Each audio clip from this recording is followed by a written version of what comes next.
मतलब कल्पना करना काफी दिलचस्प है कि कोई इंसान दुबई के एक बेहद शानदार 5 स्टार होटल में बैठा है। एक ऐसी कंसल्टिंग की नौकरी जहां हर हफ्ते बड़े होटलों में रुकना आम बात है, बैंक में एक बहुत ही बेहतरीन सैलरी आ रही है और बाहर से देखने पर जीवन एकदम परफेक्ट लग रहा है। एकदम सेटल्ड लाइफ जिसे कहते हैं। बिल्कुल। लेकिन फिर अचानक वो इंसान उस चमक दमक वाली और सुरक्षित जिंदगी को पीछे छोड़ देता है और एक बिल्कुल अनिश्चित स्टार्टअप की दुनिया में कूद पड़ता है। आज के इस गहन विश्लेषण में हम ऐसे ही सफर पर चर्चा कर रहे हैं। और ये सफर मशहूर एंटरप्रेन्योर और लेखक अंकुर वारिकू का है। हाँ, आज की हमारी चर्चा उनके जीवन अनुभवों, उनकी चर्चित किताब डू एपिक शिट और उनके कुछ बहुत ही गहरे वीडियो ट्रांसक्रिप्ट्स पर आधारित है। हमारा मिशन ये समझना है कि कैसे असफलता सफलता की सीढ़ी बन सकती है, कंपाउंडिंग केवल पैसों तक सीमित क्यों नहीं है और मिडिल क्लास मानसिकता बनाम अमीर मानसिकता में वो कौन सा बुनियादी फर्क है जो सब कुछ बदल देता है। और इस पूरी यात्रा का जो मनोवैज्ञानिक पहलू है वो इसे सिर्फ एक मोटिवेशनल कहानी से कहीं ज्यादा गहरा बनाता है। मेरा मतलब है ये कोई किताबी ज्ञान नहीं है, ये उस इंसान के वास्तविक अनुभव हैं जिसने अमेरिका में अपनी पीएचडी की पढ़ाई बीच में छोड़ दी। जो अपने आप में एक बहुत बड़ा कदम है। बिल्कुल। जो 2006 में अपनी वो सुरक्षित नौकरी छोड़कर 2007 से 2009 के बीच secondshadi.com और एक्सेंटियम जैसे स्टार्टअप्स का हिस्सा बना। और फिर सबसे बड़ा झटका तो तब लगा जब 2010 में उसे उसी की बनाई कंपनी से बाहर का रास्ता दिखा दिया गया। अपनी ही कंपनी से निकाला जाना। हाँ, एक को फाउंडर का अपने ही स्टार्टअप से फायर किया जाना सिर्फ एक बिजनेस फेलियर नहीं होता, ये एक बहुत गहरा मानसिक आघात होता है। खैर, चलिए इसे थोड़ा डिकोड करते हैं। किसी को उसकी ही कंपनी से जब फायर किया जाता है तो इसके पीछे रातों रात को ये घटना नहीं होती है। इसके पीछे लीडरशिप की कुछ बुनियादी गलतियां होती हैं जिनका विश्लेषण स्रोत सामग्री में बहुत स्पष्टता से किया गया है। सही कहा।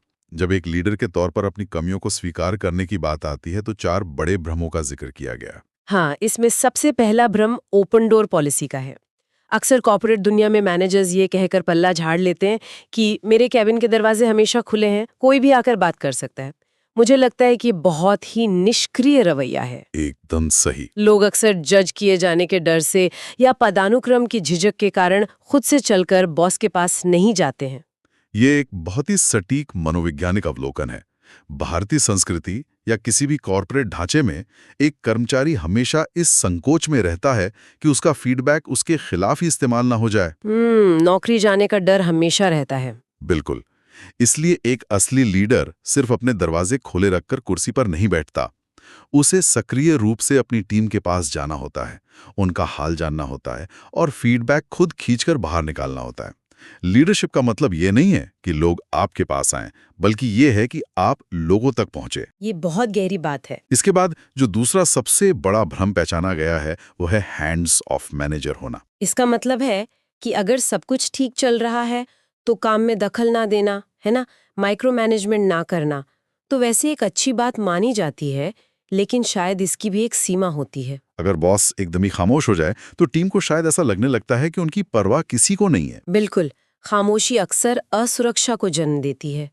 अगर टीम को महीनों तक कोई रचनात्मक फीडबैक नहीं मिलता तो वे अंदर ही अंदर ये सोचने लगते हैं कि शायद बॉस उनके काम से खुश नहीं है या फिर कंपनी में कुछ बहुत गलत होने वाला है। एक बैलेंस होना बहुत जरूरी है। हाँ, टीम को आज़ादी देना अलग बात है और उन्हें पूरी तरह से उनके हाल पर छोड़ देना बिल्कुल अलग। इसके बाद तीसरा भ्रम आता है जो शायद सबसे ज्यादा नुकसानदायक है, और वो है फीडबैक को शुगर कोट करना। अरे हाँ, इसे कॉर्पोरेट भाषा में अक्सर सैंडविच अप्रोच कहा जाता है। बिल्कुल वही। मतलब पहले किसी की झूठी तारीफ करो, फिर बीच में धीरे से उसकी गलती बताओ और फिर अंत में फिर से तारीफ कर दो। इसका परिणाम ये होता है कि सामने वाला इंसान पूरी तरह से भ्रमित हो जाता है। उसे समझ ही नहीं आता कि उसे शाबाशी मिली है या फिर उसकी क्लास लगाई गई है। और सुधार की गुंजाइश वहीं खत्म हो जाती है। अगर किसी के काम में सुधार की जरूरत है तो उसे स्पष्ट रूप से लेकिन सम्मान के साथ बताया जाना चाहिए। स्पष्टता ही सम्मान है। स्पष्टता ही सम्मान है। बहुत बढ़िया। और इसी से चौथा भ्रम जुड़ता है, जो ये सोचना है कि स्मार्ट लोगों को अकेला छोड़ दो, वे अपना रास्ता खुद निकाल लेंगे। यह एक बहुत बड़ी गलतफहमी है। ऐसा क्यों? क्योंकि आंकड़े और अनुभव बताते हैं कि 99% लोग लीडरशिप चाहते हैं, वे मैनेजमेंट नहीं चाहते। एक समझदार कर्मचारी ये जानना चाहता है कि कंपनी का विजन क्या है, हम क्यों कोई काम कर रहे हैं और हम कहाँ जा रहे हैं। एक बार दिशा मिल जाए तो वह खुद काम कर सकते हैं। बिल्कुल, एक बार जब वे दिशा समझ जाते हैं तो फिर वे ये नहीं चाहते कि कोई उन्हें हर मिनट टोके कि काम कैसे करना है।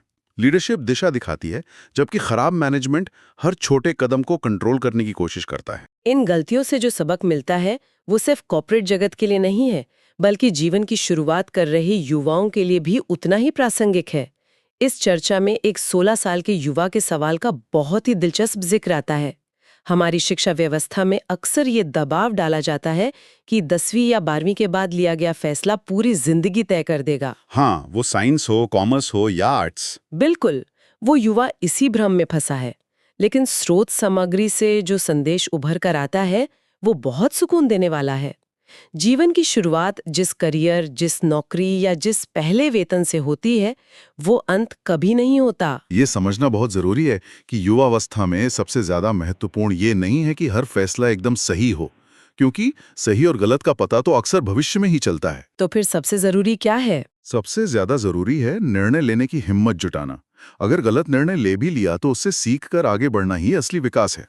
जब कोई इंसान बार बार निर्णय लेता है और परिणामों का सामना करता है तो ये धीरे धीरे एक मानसिकता और एक आदत का रूप ले लेता है। और यहाँ पर बात सच में बहुत दिलचस्प हो जाती है। जब हम आदतों को लंबे समय तक बनाए रखने की बात करते हैं तो अक्सर कंपाउंडिंग का सिद्धांत सामने आता है। इसे वित्तीय नजरिए से समझना बहुत आसान है, जैसे कि SIP का उदाहरण लें, जो कि बहुत लोकप्रिय भी है। हाँ, यह एक ऐसी व्यवस्था है जहां हर महीने एक निश्चित राशि निवेश की जाती है। मान लीजिए कि कोई इंसान हर महीने सिर्फ 5,000 रुपए का निवेश करता है। अगर उस पर औसतन 15% का रिटर्न मिलता रहे और उस निवेश को 30 साल तक लगातार जारी रखा जाए और साथ ही हर साल उस 5,000 की राशि में 10% की बढ़ोतरी की जाए, तो नतीजा क्या होगा? 30 साल बाद वह कुल राशि 6 करोड़ 31 लाख रुपए हो जाती है। ये कोई जादू नहीं है, यह सिर्फ गणित है और समय की ताकत है। इस गणित का सबसे खूबसूरत हिस्सा ये है कि ये सिर्फ पैसों तक सीमित नहीं है। एक अमीर मानसिकता इस बात को बहुत गहराई से समझती है कि कंपाउंडिंग हर उस चीज पर लागू होती है जो हम लगातार करते हैं। मतलब सिर्फ पैसा ही नहीं बढ़ता? बिल्कुल नहीं, हमारे ज्ञान की कंपाउंडिंग होती है। अगर रोज सिर्फ 10 पन्ने किसी अच्छी किताब के पढ़े जाएं तो एक साल में 3600 पन्ने हो जाते हैं। 30 साल में वो ज्ञान किस स्तर पर होगा, इसकी कल्पना करना भी मुश्किल है। हमारे रिश्तों की, हमारी आदतों की, हमारे स्वास्थ्य की, सबकी कंपाउंडिंग होती है। लेकिन लोग अक्सर बीच में छोड़ देते हैं। यही सबसे बड़ी त्रासदी है। लोग आमतौर पर 2 या 3 साल में ही धैर्य खो देते हैं और उस जादुई चक्र को बीच में ही तोड़ देते हैं। और इस चक्र को टूटने से बचाने का एकमात्र तरीका है एक मजबूत सिस्टम बनाना। लक्ष्यों पर बहुत ज्यादा ध्यान देने के बजाय आदतों पर ध्यान केंद्रित करना। 3 नोटबुक सिस्टम का जो जिक्र स्रोत में है वो बहुत ही व्यवहारिक लगता है। हाँ, वो काफी असरदार तरीका है। इसके अनुसार जीवन को व्यवस्थित रखने के लिए 3 नोटबुक्स का इस्तेमाल किया जा सकता है। एक नोटबुक सिर्फ नए आइडियाज के लिए, दूसरी दिन भर के डेली टास्क को ट्रैक करने के लिए और तीसरी मीटिंग्स के नोट्स के लिए। इस सिस्टम की सबसे बड़ी खासियत इसकी सादगी है। अक्सर लोग बहुत जटिल डिजिटल टूल्स के पीछे भागते हैं और फिर उन्हें बनाए रखना मुश्किल हो जाता है। आदतें वो नहीं हैं जो हम मोटिवेशन या प्रेरणा से करते हैं। तो आदतें क्या हैं? आदतें वो हैं जो हम तब भी करते हैं जब हमारा कुछ भी करने का मन नहीं होता।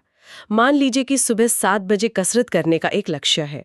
लक्ष्य सिर्फ एक दिशा है, लेकिन अगर लगातार कुछ महीनों तक खुद को 7 बजे उठने के लिए मजबूर किया जाए तो एक समय ऐसा आता है जब शरीर खुद ही उस रूटीन को अपना लेता है। फिर प्रयास नहीं करना पड़ता। बिल्कुल, वो काम स्वचालित हो जाता है। लेकिन एक व्यवहारिक सवाल ये भी उठता है कि जब ये रूटीन टूटता है तब क्या होता है, क्योंकि इंसान मशीन तो है नहीं।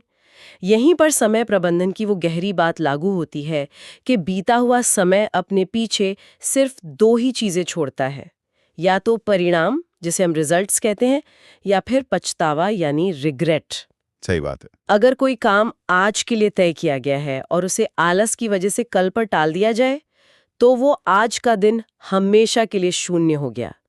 वो भविष्य के लिए सिर्फ एक पछतावा बनकर रह जाएगा। अगर हम इसे बड़ी तस्वीर से जोड़ें तो समय प्रबंधन और आदतों का ये दृष्टिकोण हमें सीधे तौर पर मिडिल क्लास मानसिकता और अमीर मानसिकता के बीच के अंतर की ओर ले जाता है।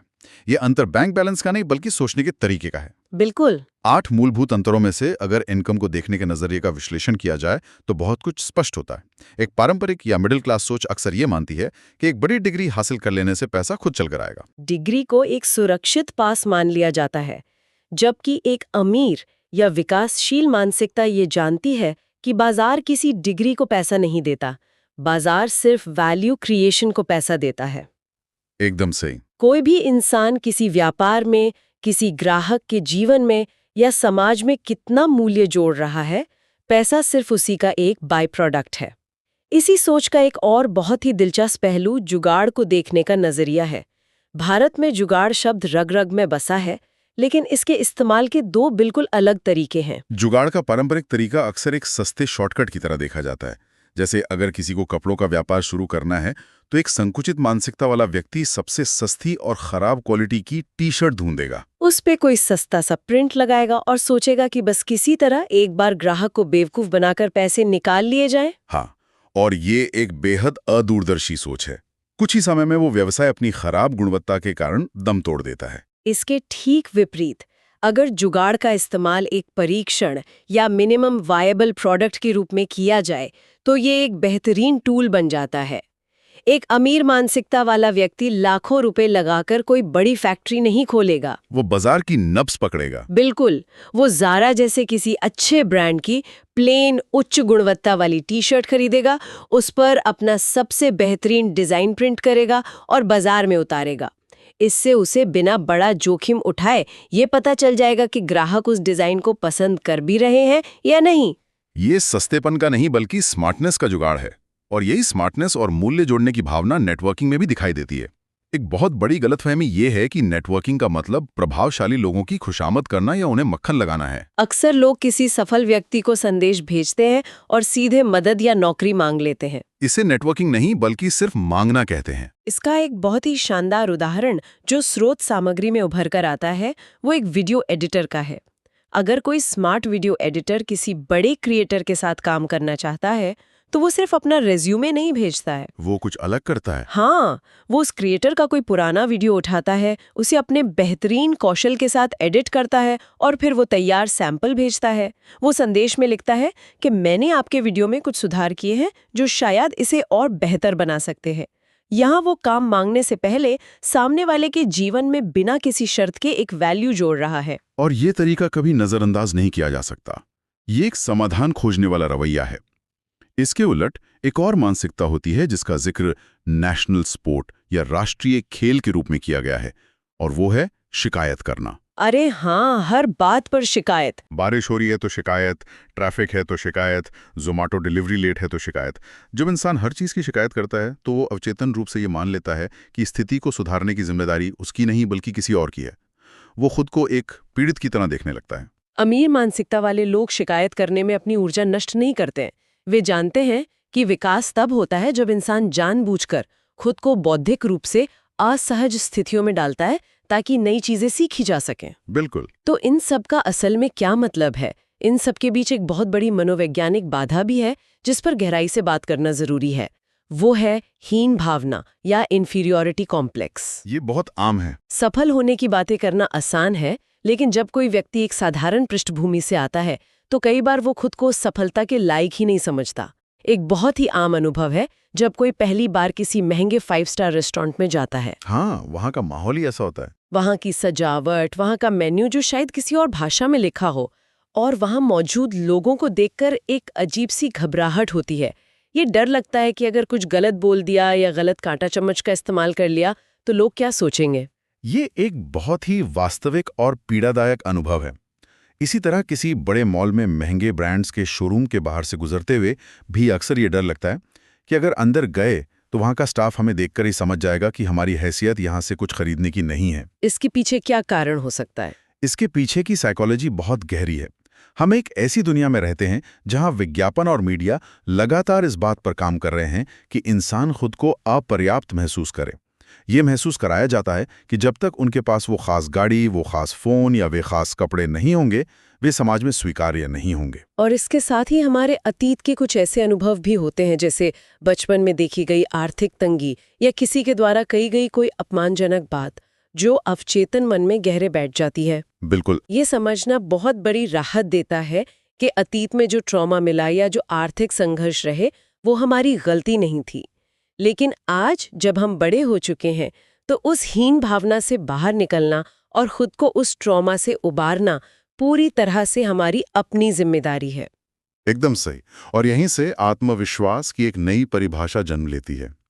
आत्मविश्वास का मतलब ये नहीं है कि कोई इंसान कमरे में घुसे और ये सोचे कि वो वहां मौजूद सबसे श्रेष्ठ या सबसे समझदार व्यक्ति है। तो फिर असली आत्मविश्वास क्या है? आत्मविश्वास ये भी नहीं है कि जो भी काम हाथ में लिया जाए वो हमेशा 100% सही ही होगा। असली आत्मविश्वास तो उस लचीलेपन में है, ये भरोसा होने में है कि जब चीजें गलत होंगी, जब हम गिरेंगे या असफल होंगे तो हम बिखरेंगे नहीं, हम चीजों को संभाल लेंगे। ये खुद को बार बार याद दिलाना है कि यू आर इनफ, अपने आप में पर्याप्त होना ही सबसे बड़ी शक्ति है। ये पर्याप्त होने की भावना हमारे पेशेवर जीवन से लेकर हमारे व्यक्तिगत रिश्तों तक में बदलाव लाती है। अक्सर लोग रिश्तों को एक ट्रांजैक्शन या लेन-देन की तरह देखने लगते हैं कि मैंने तुम्हारे लिए ये किया तो तुम्हें भी मेरे लिए वो करना चाहिए, जो कि गलत है। हाँ, लेकिन अगर बिना किसी अपेक्षा के साझा किया जाए तो वो असली साझेदारी है।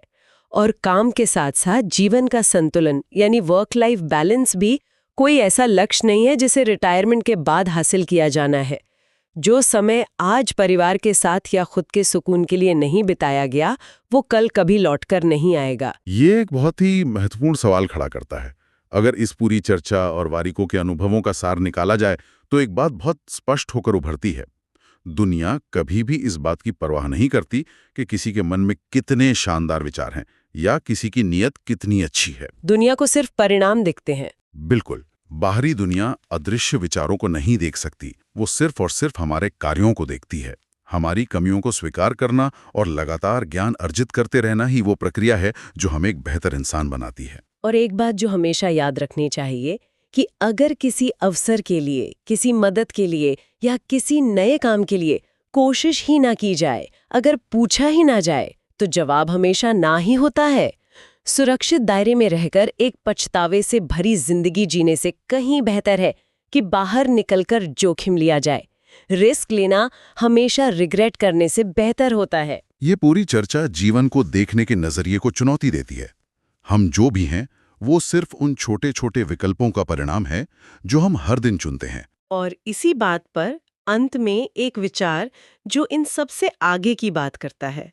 अगर हमारी सफलता, हमारे फैसले और हमारी पूरी जिंदगी सिर्फ हमारी आदतों और हमारे द्वारा बनाए गए सिस्टम्स का ही परिणाम है, तो क्या स्वतंत्र इच्छा यानी फ्री विल जैसी कोई चीज सच में वजूद रखती है?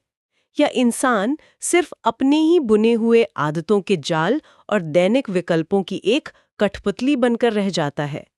ये एक ऐसा सवाल है जो इस पूरी चर्चा को एक बिल्कुल नए और गहरे नजरिए से देखने पर मजबूर कर देता है।